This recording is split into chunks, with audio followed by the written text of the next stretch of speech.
My Intimate Love and Fantasies with Maria Morena. At eto na ang tambayan ng mga mahilig saan. MILF, My Intimate Love and Fantasies.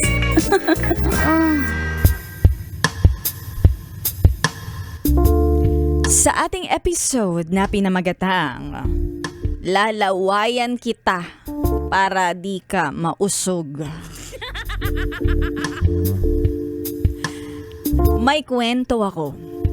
Lalaki ako at share ko lang ang intimate love and fantasy ko.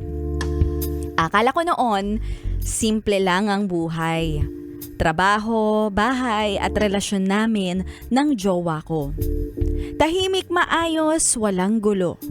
Para kaming nakatira sa isang bahay na walang katok na naririnig, walang istorbo, wala kaming sikreto. Pero nagbago yun nung lumipat kami sa aming bagong apartment. Meron kaming kapitbahay na babae. Palangiti siya, palabiro, madalas naming makasalubong sa pasilyo. Pasilyo? Simula ngitian lang, batian lang, wala namang kahulugan. Hanggang sa isang gabi, umuulan, madilim at wala ang jowa ko, yung girlfriend ko. Umuwi kasi siya sa mga magulang niya. Ako lang ang mag-isa. Tapos may kumatok, ang aming babaeng kapitbahay. Nanghiram siya ng kandila. Ay, brown out! Pinapasok ko siya, dapat sandali lang, iaabot lang ang kailangan niya at aalis. Pero dahil sa ulan, sa lamig ng gabi at tahimik na bahay, ay nagtagal siya. Naging usapan na namin ang mga nangyayari sa paligid hanggang sa naging titig. Nagkatitigan kaming dalawa. At sa pagitan ng katahimikan at ulan, may nangyari. Nagsimula ang mga bagay na hindi dapat namin sinimulan. Bakit mo naman pinatulan? Hinalikan ko siya. At sa mga sandaling yon, nakalimutan ko na may girlfriend ako. Ang alam ko lang, gusto ko ang init na nararamdaman ko. Nauwi kami sa juro. At isang sikreto na akala ko ay kaya kong itago sa dilim.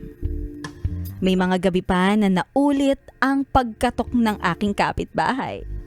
May mga gabi na may mga bulong at may mga gabi na may jurot-jurot na akala namin ay itatago ng ng ulan. Buhos ng ulan yon. At tuwing bumabalik ang aking girlfriend, parang walang nagbago. Siya pa rin ang katabi ko at siya pa rin ang pinipili ko. At yun ang akala ko hanggang sa isang gabi ay umuwi ako ng mas maaga. Wala ako narinig na kahit anong katok, pero may maingay na pamilyar sa akin. At doon ko narinig na sa loob ng aming kwarto ay may tunog na nagchuchurot. At nang buksan ko ang pinto, nakita ko ang girlfriend ko kasama ang kapitbahay kong babae. Ay, ano nangyayari? Hindi ko nga rin maintindihan. Akala ko ang mga lihim ay ikaw lang ang may hawak. Pwede palang balikan ka. At minsan, ikaw naman ang nasa labas, nakikinig at nasasaktan. Doon ko natutunan na hindi lahat ng katok ay dapat pinapasok. At hindi lahat ng sandaling masarap ay dapat pinapagpatuloy. Kasi minsan, ang mga ginawa mo sa dilim, sila rin ang babalik para patayin ang ilaw mo sa buhay mo.